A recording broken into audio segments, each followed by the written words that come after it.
नमः शिवाय। हर हर महादेव।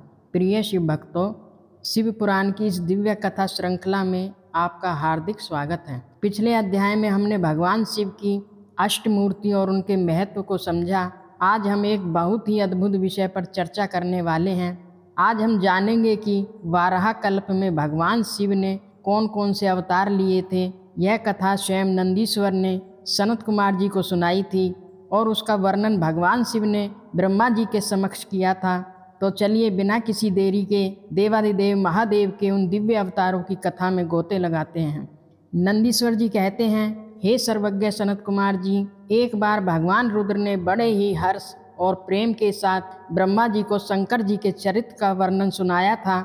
यह चरित्र सुनने वालों को हमेशा परम सुख देने वाला है, आप इसे ध्यान से सुनिए। तब भगवान शिव ने स्वयं ब्रह्मा जी से कहा था, हे ब्राह्मण, वाराह कल्प के 7वें मनवंतर में वेवस्वत मनु के पुत्र होंगे जो तुम्हारे ही प्रोपौत्र हैं। उनका नाम होगा भगवान कल्पेश्वर, जो संपूर्ण लोकों को प्रकाशित करेंगे। उस मनवंतर की चतुर्योगियों के एक द्वापर युग में इस संसार पर कृपा करने और ब्राह्मणों का हित करने के लिए प्रकट होऊंगा। हे ब्राह्मण, युग की प्रवृत्ति के अनुसार उस पहली चतुर्युगी के पहले द्वापर युग में जब प्रभु स्वयं ही व्यास होंगे, तब मैं उस युग के बाद आने वाले कलयुग के अंत में ब्राह्मणों के कल्याण के लिए शिवा यानी देवी पार्वती के साथ श्वेत नामक महामुनि के रूप में प्रकट होऊंगा। उस समय हिमालय के बहुत ही सुंदर शिखर छागल नामक पर्वत पर मेरे शिखाधारी 4 शिष्य जन्म लेंगे। उनके नाम होंगे श्वेत, श्वेत शिखा, श्वेतास और श्वेत लोहित। ये चारों मेरे शिष्य ध्यान योग के मार्ग पर चलकर मेरे दिव्य नगर में प्रवेश करेंगे। वहाँ वे मुझे अविनाशी परमात्मा को तत्व से जानेंगे, मेरे परम भक्त बन जाएंगे और फिर जन्म, बुढ़ापे और मृत्यु के चक्र से मुक्त होकर पर ब्रह्मा की समाधि में लीन हो जाएंगे। हे पितामह, उस समय में मनुष्य केवल ध्यान के द्वारा ही मेरा दर्शन कर पाएंगे। दान धर्म या किसी अन्य कर्म के साधन से वे मुझे नहीं देख सकेंगे। अब दूसरे द्वापर युग की बात सुनो। जब प्रजापति सत्यव्यास होंगे, उस समय मैं कलयुग में सुतार नाम से जन्म लूँगा। उस अवतार में भी मेरे 4 वेदवादी शिष्य होंगे, जिनके नाम हैं दंदुभी, सतरूप, हसीक और केतमान।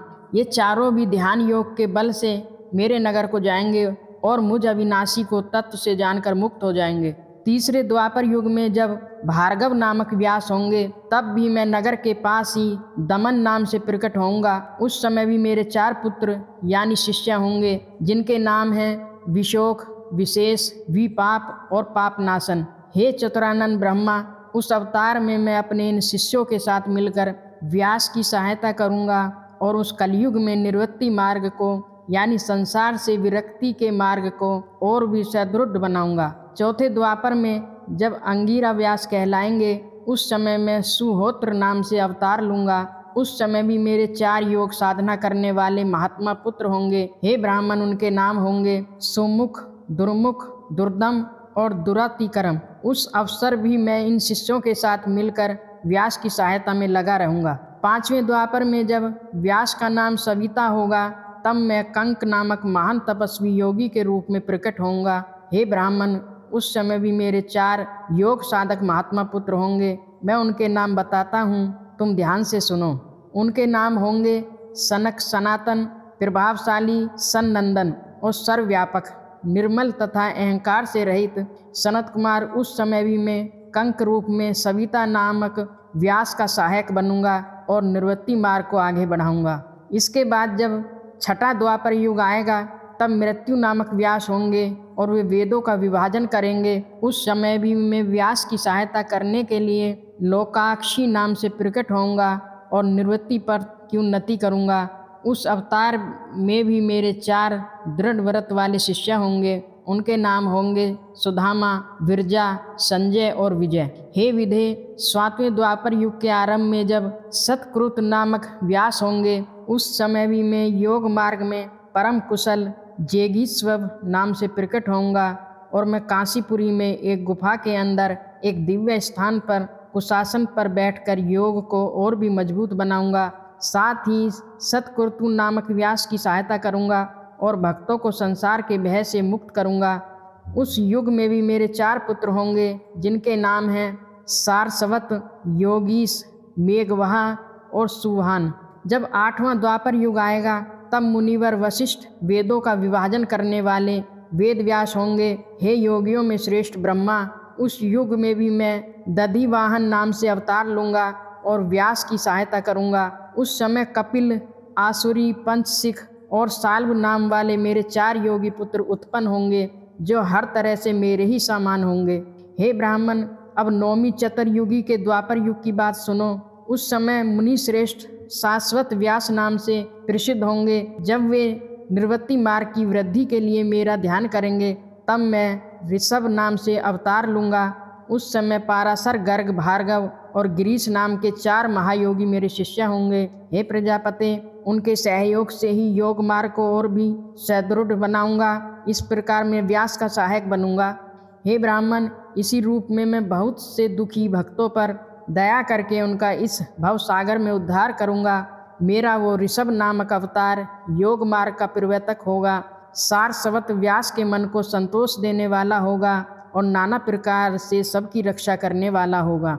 उसी अवतार में मैं एक भद्रायु नामक राजकुमार को जीवन दान दूंगा।